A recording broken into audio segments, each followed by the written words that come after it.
So this next poem is by Emily Dickinson, and it's called Because I Could Not Stop for Death. And I want you firstly to look at how these hyphens are being used, and also really concentrate on the personification. Because I could not stop for death, he kindly stopped for me. The carriage held but just ourselves and immortality. We slowly drove, he knew no haste, and I had to put away my labour and my leisure too for his civility. We passed the school where children strove at recess in the ring. We passed the fields of grazing grain. We passed the setting sun. Or rather, he passed us. The dews drew, quivering and chill. For only gossamer, my gown, my tippet, my tulle. Only tulle, sorry. We paused before a house that seemed a swelling of the ground. The roof was scarcely visible, the cornice in the ground. Since then, 'tis centuries, and yet feels shorter than the day I first surmised the horse's head were towards eternity. So just a little bit about Emily Dickinson. She was quite a reclusive poet from the States and wrote loads of poetry in the 1800s, but a lot of it, I think actually most of it wasn't published until after her death, and she just loved writing about death and dying. And in this, the speaker seems very calm, very collected, about the idea of death. It's very calm, and it almost seems like the speaker's like content to die. So I don't know if it's talking about an actual death or the idea of dying, or the death stands for something else. It could be about religion or faith. So it's up to your interpretation, really.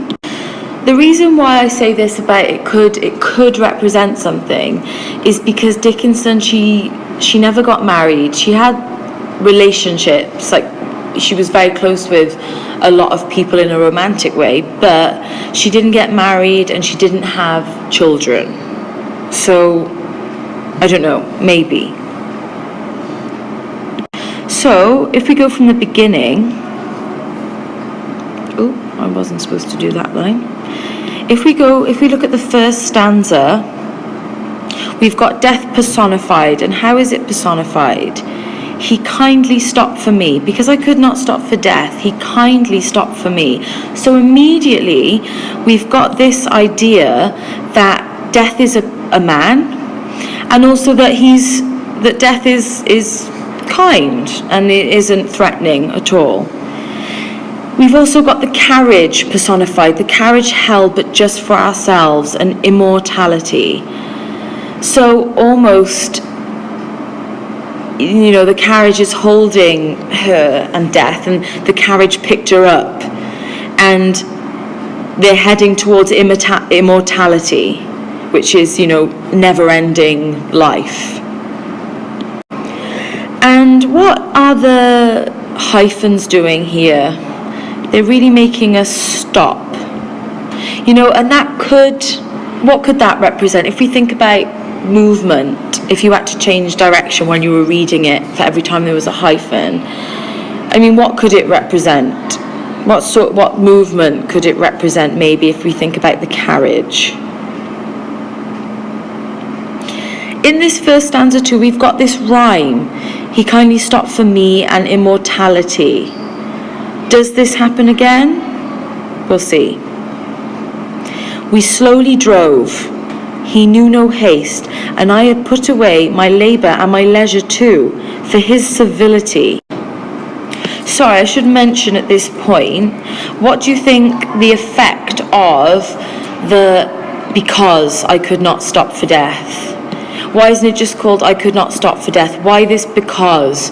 What does it do we think?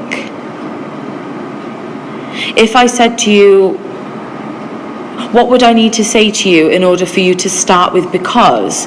I'd ask you a question. So it's almost like it's a response. The poem's a response to a question, and it also makes it seem really lively. It also makes it seem like we start in the middle of something rather than just talking about it.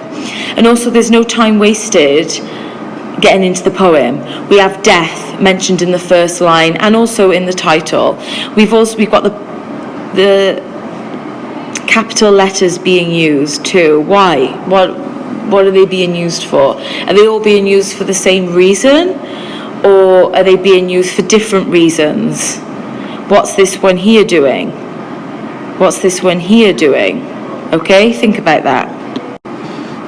If we think about pace as well, this first stanza we would drop right into the action, and then this second stanza less so.